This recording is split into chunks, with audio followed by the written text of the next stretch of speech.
Perlevenn FM.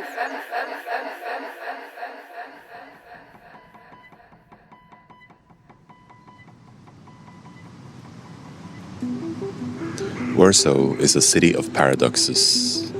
Its neoclassical facades mirror the music of its generation, delicate and dreamy on the surface, but full of grain, pulse and rapture underneath. And this is a tension carried by contemporary Polish acts like Hania Rani. We meet a pianist and composer who listens more than she plays. Zuzanna Całka doesn't just write music. She builds inner architecture, from felt piano to fractured tape textures, from delicate blips and blobs to transcendent arpeggios. Classical meets improvisation, intuition meets intention. I had the privilege of seeing her live during the Nils Frahm-founded Piano Day, and she's also featuring on their prestigious compilation. Today on Perlevenn, the Warsaw series, we sit down with an artist who brings Warsaw into the present. This is part conversation, part meditation, I guess. And if you listen closely, you might hear the city speak back.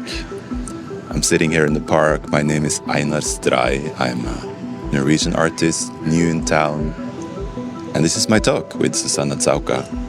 She also shared this beautiful, breathtaking playlist of her favorite Polish music, and you'll find it at perlevenn.com. Now, please enjoy the conversation.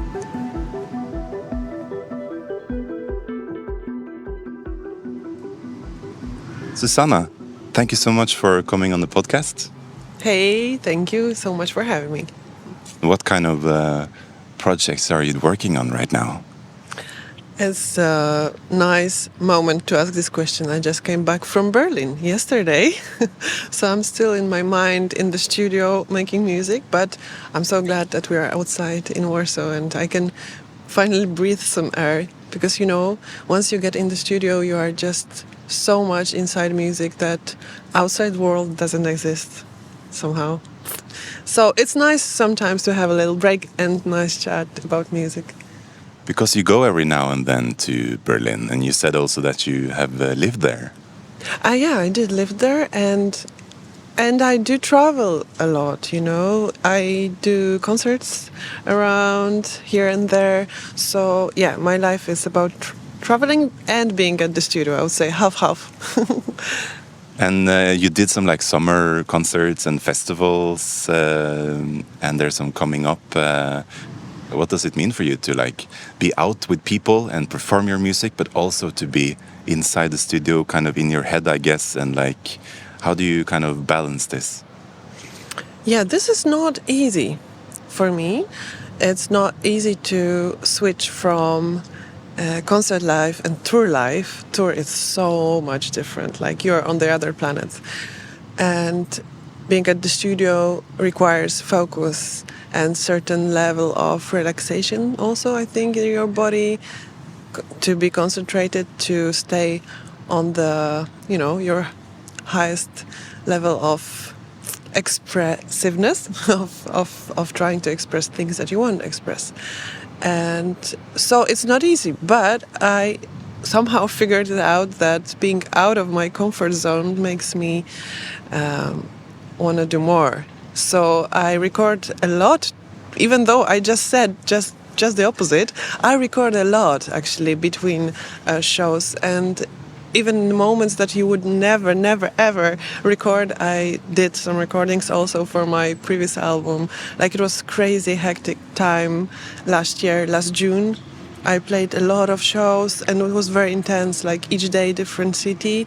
And I had this one show that I had a one-day break. So I went to my friend's studios in Nijmegen, because they didn't get me hotel between those. If you have one-day break, then you need to somehow do something with your life. So I called my friend, hey, can I stay maybe at the studio?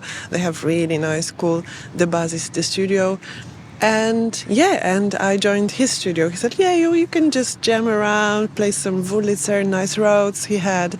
And I sat at the roads and I thought, oh my God, this is what I was looking for. Because I played on a lot of different roads. I mean the organ roads. in my life, and I was just in the process of recording the album, the Late Night Takes album, and I thought, okay, I have the form, I have the melody, I have the concept, the composition is there, but I just need the right sound. And the right sound, just, epiphany, just was there at 8 in the morning, and I was already going to sound check, but I had 1 hour. So yeah, this is the moment. And I just took my laptop. Fortunately, I had everything with me, recorded the Rhodes, and I'm very happy. It's a Fender Rhodes, right? This kind of beautiful old electrical piano, which sounds, of course, much different than the normal pianos. And it has this very distinct sound. I noticed that in chapter 2 of the album, there's a lot more Rhodes and Wurlitzer kind of sounds, because obviously you come from the piano, right? Like, how did your relationship with the keys start? The clue is the key, because I remember I was 7 years old. Very little girl, just in the kindergarten. My parents are not musicians, so never had any kind of connection, although music was always in my house, but not professionally. But I was there in the kindergarten, and we had the music lessons, and there was the actual acoustic piano, very beautiful one. When I saw it, I thought like, wood, keys, white, black. Amazing, she's touching the key and the sound comes, it was so magical for me, like mind-blowing moment. And ever since this moment, I really remember it like it was yesterday. Ever since that moment, I always knew I want to do it. I want to play the piano. And that's what I did. Went to music school, then another music school, then music university in Warsaw, then music university in Berlin. And I just stick to it for over 20 years in my life. It's very powerful, and I have the same exact experience of growing up with a grand piano just there, and you're just so curious, what is this thing? And you start to push the keys, and you're just like, wow, everything changes, Where did you grow up? In Warsaw, exactly where we are, but lived for in many different places in Warsaw. So I have full Warsaw experience, I would say. And for sometimes I also lived in Berlin for the studies, but I guess it was less for the studies, more for life. But that was the moment, I think, that I discovered after being a classical pianist, like training for, being like proper recital pianist. When I went there obviously to study Chopin, Rachmaninoff, and anything that I wanted to play in future. But there I noticed how this scene is big and what you can actually do. And I went to a lot of clubs, so discovered electronic music, like at its best, of course. So a lot of influences came to me, and also I had some more time, because in Warsaw Music University you get a lot of subject, a lot of lessons. They keep you really focused on actual studies. So you really actually just practice and go to lessons. And then there in Berlin, I had just piano and yoga für Musiker. So perfect combination. And then I had some time to reflect on what I want to do with my music, with my career. So I would say the best time ever to figure it out. So you saw some differences, at least in those two universities, on how to approach music. Yeah, Polish classical education is a very broad topic. Yeah. It's very traditional. Like we have this really like rooted traditions of course, Chopin. Also pianistic.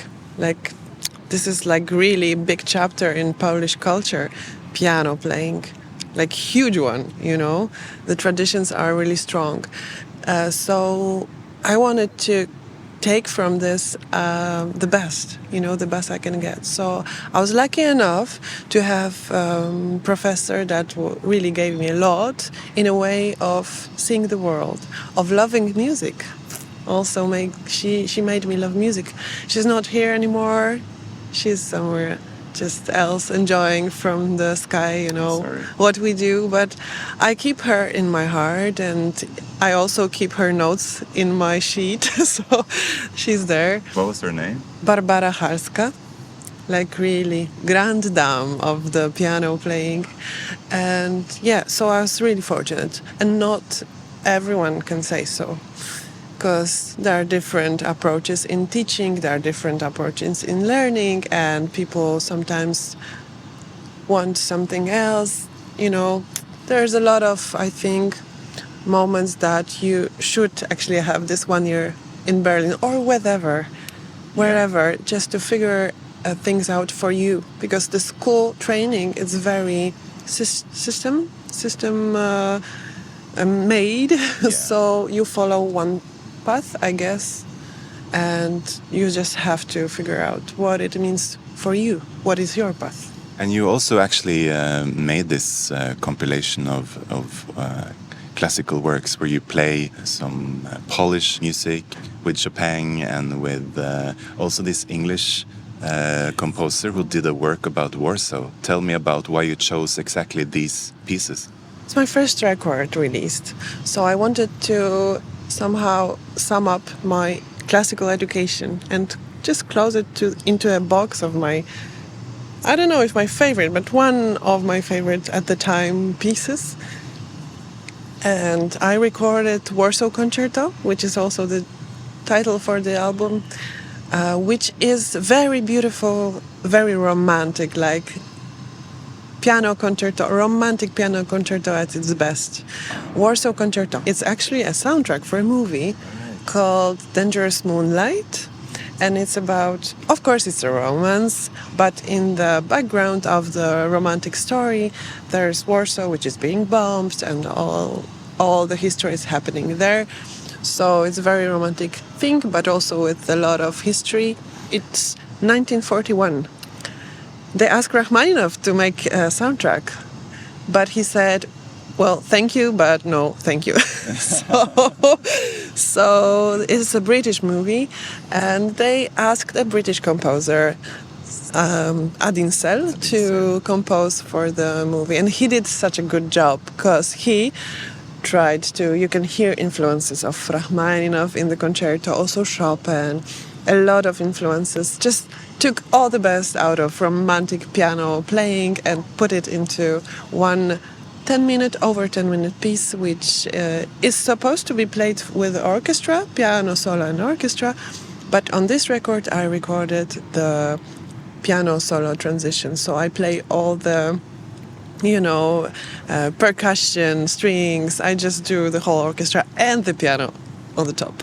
It's such a powerful recording, and also on the YouTube music video for it, there's like old pictures of Warsaw and Poland, and creates this very specific feeling.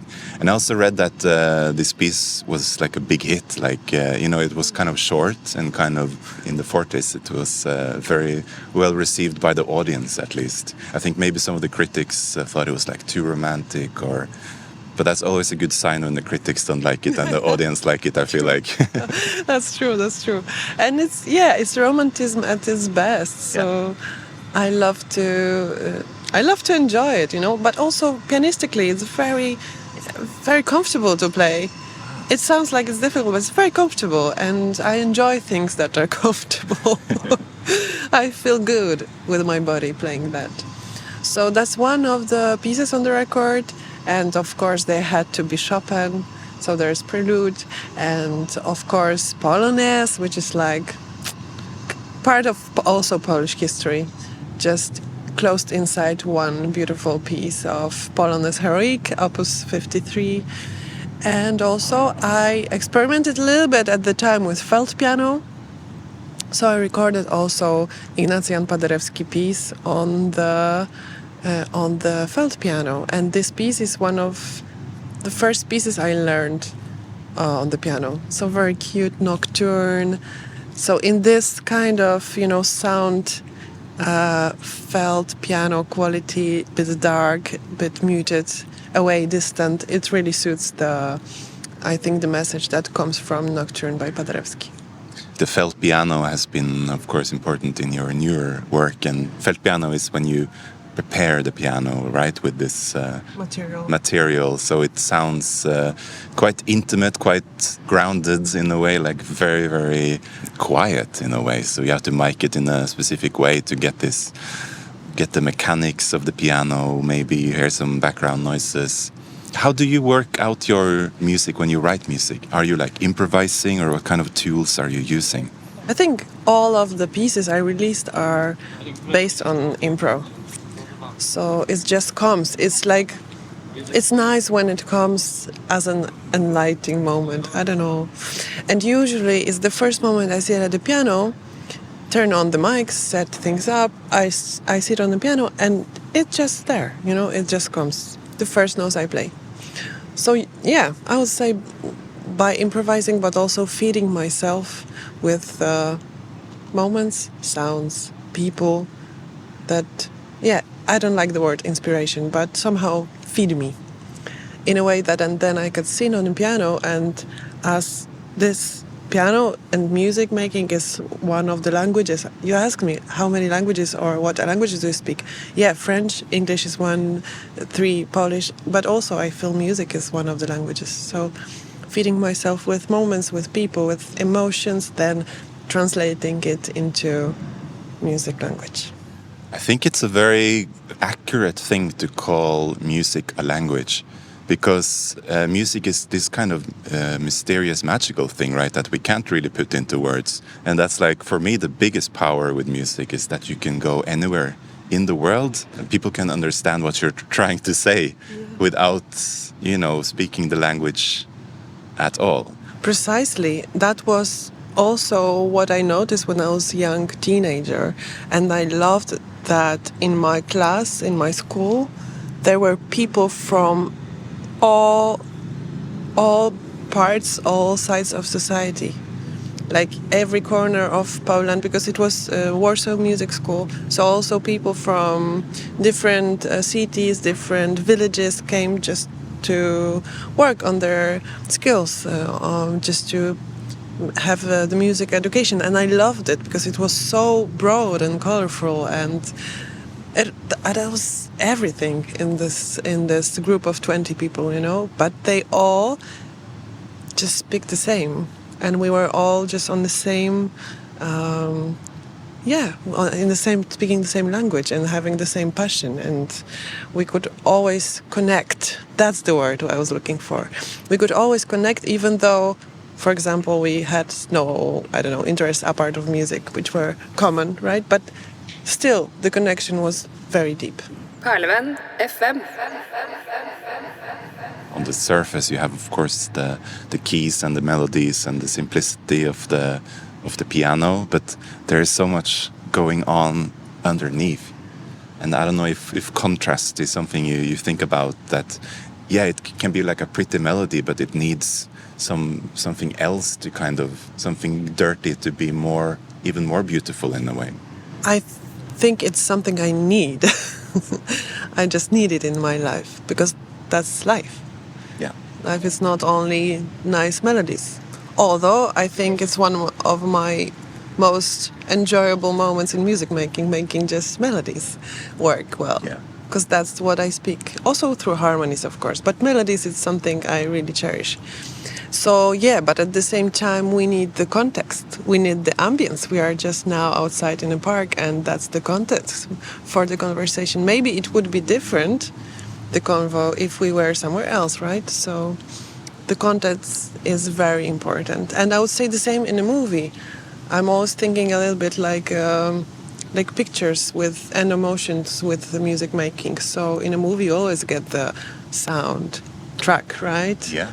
Soundtrack in a way of the actual sound, not only music. So yeah, there has to be those whole layers of the context, so you could actually feel what's there.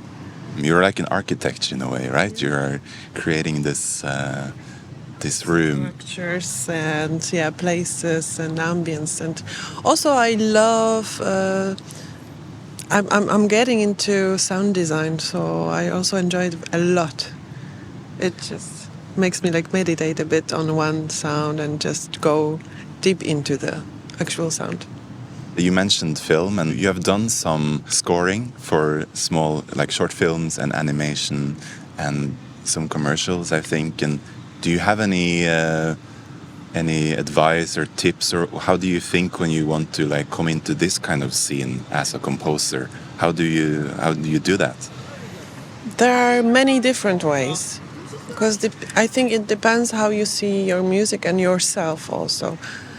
Is it like more you want to be composer? So it means then that you can actually compose in many different styles. And if someone asks you, please compose like Zuzanna Całka, then you need to be able to adjust to this style. You know what I mean? I'm just joking now, but you need to be ready to just collaborate and maybe do something usable out of music. So it depends. What do you want to do with, and are you ready for this? That's the thing, right? The other way is what a lot of people also do, and I think it's a good idea, is just to release your music and follow your path. And then, when it comes to a right connection with a picture, with a director, with a, just production, then it makes sense together, right? Because the music, the sound is there, and they just go well together. So that's the dream, I think, situation. Yeah, I guess. But for me, it all started, of course, with the idea that it would be lovely to. Also, it's about the connection, to connect with people other than musicians. So the picture was really always very important in my life. Watched really a lot of movies, played a lot of games, and I always enjoyed it very much. So yes, I wanted to just see how it would work. And I went, at the time, 2019, there was this competition in Poland, Transatlantic Instant Composer. Very interesting. you did very well there. Yeah, I got first prize, yeah, actually. But it was so interesting for me, the concept. When I heard about it, I thought, how am I going to do that? It's not some kind of competition like I was used to in classical world, that you prepare months prior and then you go and you have one shot, and your one finger just slips and then you're done. It's not like that. It was just, the case was you get the picture, short movie, 5 minutes, 8 minutes, you get to see it only once before going on stage and improvising to it, just after seeing it once. So you have actually no time to process. But you get the story, general picture, and you go on stage. So I had this first movie, which was very surreal, but interesting. What can you do on a piano? You just got the piano on the stage, no other instruments. So what can you do? So it was okay, I would say, but I got somehow to the second round. And then I got, like everyone got, all the competitors got Pixar movie. Like the cutest, beautiful message of friendship, like really deep, beautiful message. I guess I did well. Got the first prize, got really nice talks with Jan Kaczmarek, who is the only Oscar winner of Polish composers? I don't know. I think so. No, maybe? I don't know. He's an Oscar winner, I think. Yeah. He's an Oscar winner for Finding Neverland, also beautiful movie that I also put on the playlist. This soundtrack, I really love it. The piano also is there as a main instrument, and this moment, even not winning the competition, this moment of meeting him gave me a kind of power to just go into this path, because just maybe proved me something, that I'm able to do that. Because before I was just classical pianist, playing other people's compositions, and here I am improvising to a movie, just filling someone's story with my story. So I guess it was like a breaking moment for me to realize I can, improvise, to be able to collaborate and 3 speak with the music language. You mentioned this playlist that you curated for us. It's breathtaking. It's Polish music. Can you shortly speak about some of the picks? Like there's this opening track, right, called Warszawa. Yeah, I put some of songs that really reminds me of Warsaw. Like someone asked me recently, what do you play when you're homesick? Like I'm not homesick that often, to be honest, because I'm living in the city where I was born. But there are moments that you feel like you want just to feel more your city. And if I want to feel that, then I put on Warszawa. And it's a song. It's actually a pop song, but reimagined. Yeah, because it's there's this quartet of string players, right? This version is very filmatic. It starts with some sort of string instrument. It's a grand piano, and pianist is just playing on the strings. Amazing. So good intuition and a good ear, but it's on the grand piano, which makes it even more cool for me. That's amazing. They're just plucking the strings then. Plucking, using brushes, and just kind of piano preparation. So that's why it's so nice, because it's actually acoustic music, but made and very, very beautiful. Like the whole album is so touching and beautiful, and it's sung / pop is kind of recited poetry, yeah, by very, very good Polish actress Stanisława Celińska. So the whole album she sings very, very deeply, just sharing her emotions through music, and the music background is acoustic quartet and piano.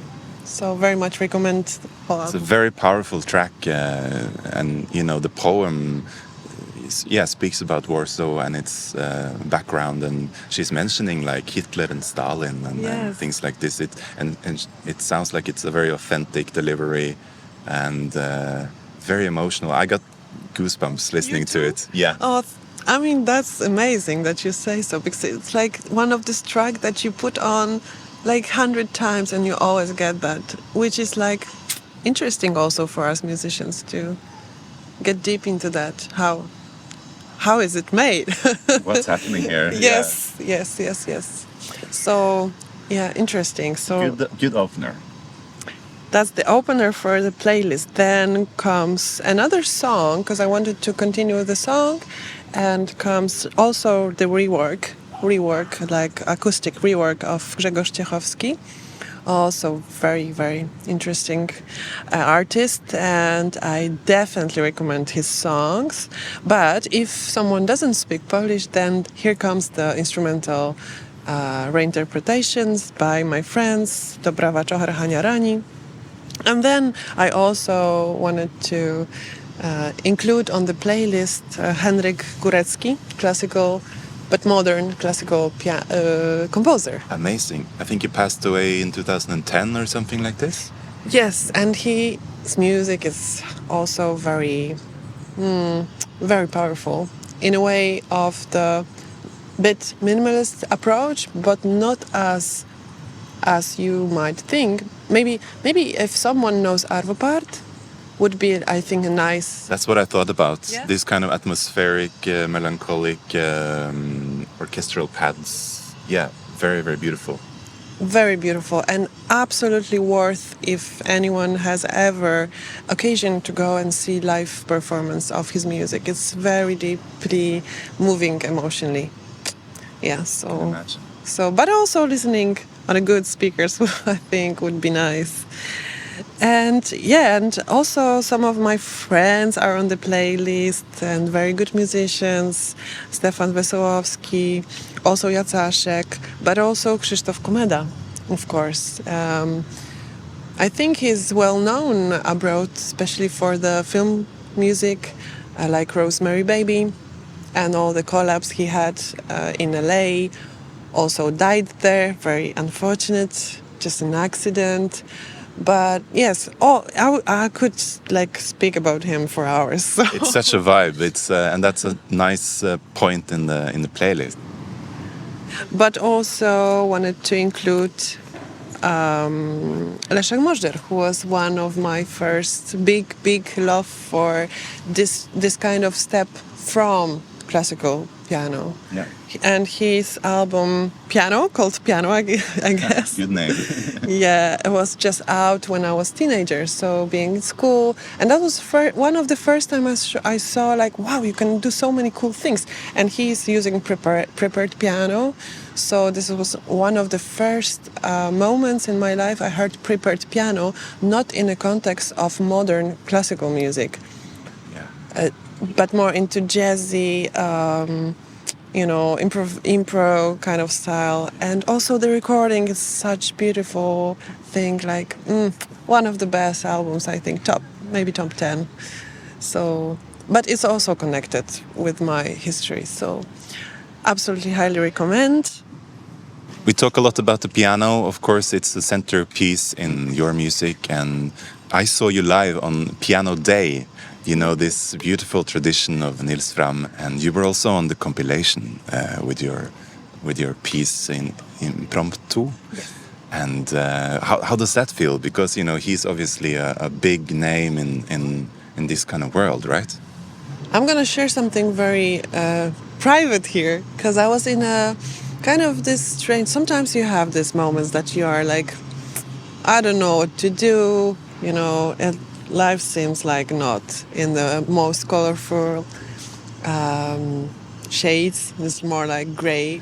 So I was at this moment, like not very good one. And I got an email from Leiter Verlag, the label of Nils Frahm. Hey, would you like to join the Piano Day compilation for next year? Because I got the emails in autumn, something like that, last year. Because this is how long it takes to release a song. And it was like something I was waiting for. Yeah. Something definitely that made my day end approaching weeks or months or maybe even longer. So, yeah, I guess this little private thing that I'm sharing here, just want to say that there's always some light around the corner. So just wait, have some patience, and something good will come for sure, sooner or later. And that was the moment. So I was really, really, really happy to join the other artists on the compilation, to join the label, which is like filled with music I love, which is the best. Because, you know, being with the people, with the same artists of music that you love is amazing. So it was really nice. It was really nice. So the music is out. It was out as a second single, promoting the whole compilation. Yeah, that's cool. It was like selected. Yeah, so soon we will also release a live recording of this. Yeah, we are working on it now, so soon it will be out also, the video and live recording of it. Where did you play this? Where is this video from? Live recording was made day after my concert in Mahala in Berlin. Amazing space, huge, and the acoustics there is just very beautiful. It's an old factory, I think. Yeah. Sounds like Berlin. Sounds very Berlin, but it's like very Berlin in core, because it's run by former filmmaker Ralph, who built a whole community of people working on this factory to rebuild it, to renovate it, filled with artists with amazing ideas, and very beautiful, very beautiful space, and very good acoustically, which is not that often, I think, for this kind of space. Sure. So we put the grand piano inside and we record, and it's soon gonna be out, and I hope you'll watch it. Ekscytujące, absolutnie. This whole scene is of course incredible to be a part of like that, because this is of course they have made such big waves, you know, through the years now with this kind of community around this kind of piano day. I feel like this is because I also read that you have shared the stage with Kiasmos, right, which is like Olafur Arnalds. Yes, it was in June last year. It was All Pia Festival, which was at the time in Utrecht. It's a festival that goes from city to city, and it then was in Utrecht, in a beautiful space of the biggest venue, I guess, in Netherlands. Maybe not, but one of the most interesting venues that you have different rooms, and you just go from a room to room. It's like a whole Disneyland for music fans, you know. You just go from the room and room, and there's this music, this music, this music. And it was very, very, very nice also to meet one of your idols, you know, and to meet him in person and just discover how amazing person not only the music he is, because that's maybe not always the case, and in this case it 100% is. When I was much younger, I was kind of, I guess, somehow part of this scene a little bit, and I did an improvisation with him in Moscow, of all places. This was in 2012, so this was way before Crimea and stuff like this. But he was just so generous. He was just like, hey, do you want to just come on stage and improvise? And I was like, yeah, sure. A minor? Okay, A minor. You know, so That's it's his this. favorite. Yeah, I can imagine. Yeah, Olafur is a really nice guy. Opia Festival, is it like his festival or something like this, or? Yeah, I think sometime 2 years ago or something like that, he established a kind of community around maybe not only the piano, not only the music, but like-minded people.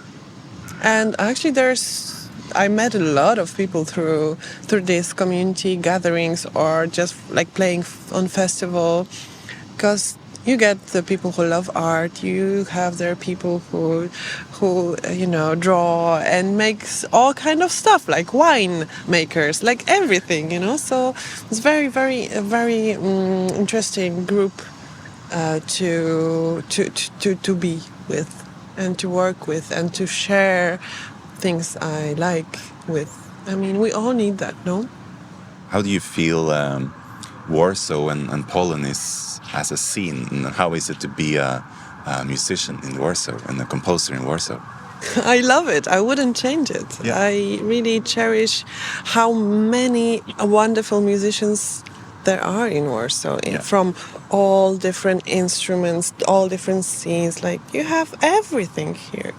And I love the fact that I know some people for so many years. I really cherish that. I've seen them, you know, grow from just practicing on their violin for 10 hours a day up to seeing them in the opera like 2 weeks ago playing, you know, so, or singing like the first, you know, big roles. I love it. I love to be part of it, and this is really nice just to be in the communities for so long and just to know these people for so long. Of course it changes. Some people go abroad, some people come back, some people go and make crazy international career like Jakub Józef Orliński. Some people are just not musicians anymore, but like professionals, but comes to jams and still do that. So it's amazing, really. It's like vibrant. I think it's very vibrant scene right now. Because when I lived in Berlin, I don't know when it was for you, but when I lived in Berlin, like some kind of 10 years ago, I thought that's a vibrant scene. But now I think Warsaw, it's a place to be, to create, because we have this kind of calmness, but at the same time drive. You know what I mean? Like there is kind of relaxation in the belly, but in mind it's like, let's go. So the drive is on. And I love it.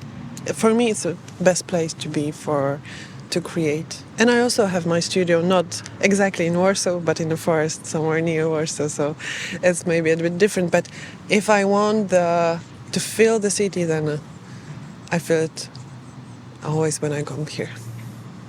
You have a samochod, a car, so you can come to Warsaw whenever you want. Yeah, but I got this from the prize I got from the competition I mentioned earlier, so it's a good investment, you know. Very, very nice. To be independent and be able to also move around with my instruments. Because this is also something I love about Warsaw, is that it's such an like urban city, but there's also this kind of forest and lakes and things around it. So if you have a car, or if you take the bus or train for a little bit, there's this possibility of being in this beautiful nature. And also, like we're sitting here in this park, I think Warsaw is also very good with its parks, and I can assume it's very important for you to have this calmer, more nature-like place when you create. Yes, I love, and I need quiet. I love, in the car, I don't listen that much to music. I really love to have some quiet moments.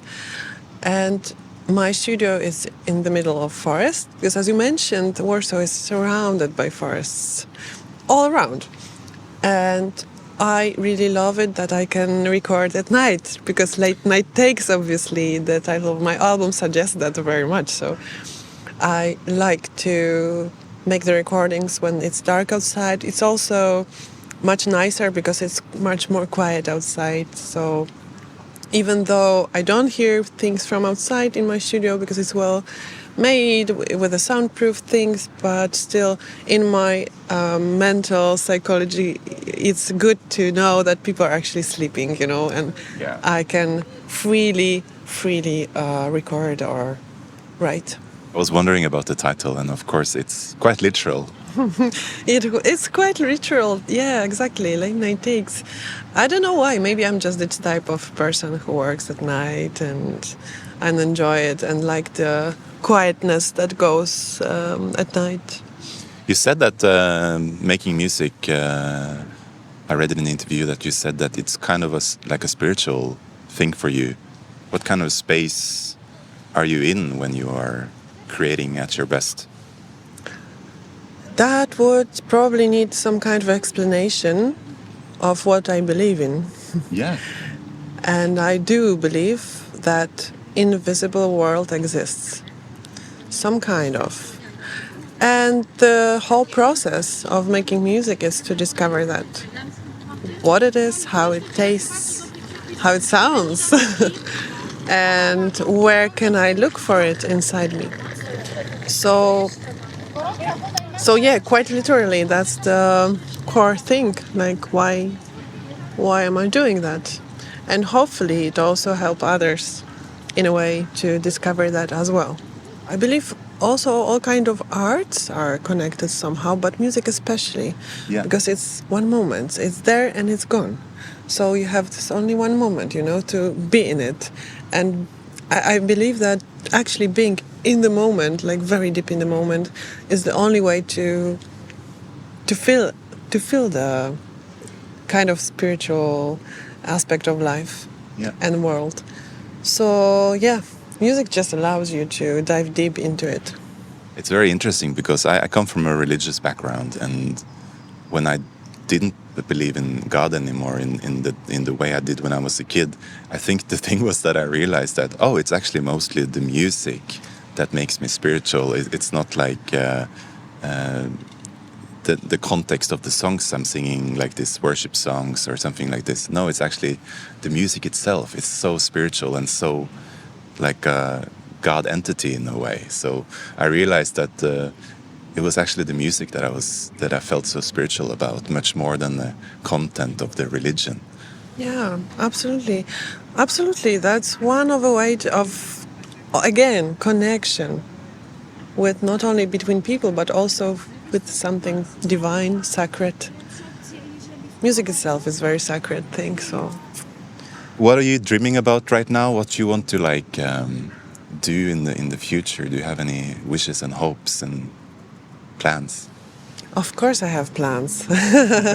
Of course I have plans. A calm belly and a driven mind. Yes, that's it. I just discovered on this talk, so thank you for that. But plans are also very crucial in the artist's life, because otherwise we would be really lost if we didn't have plans. So I need to be somehow organized, although I'm not as much of a person, but I learned it on a way to stay organized and keep things in order.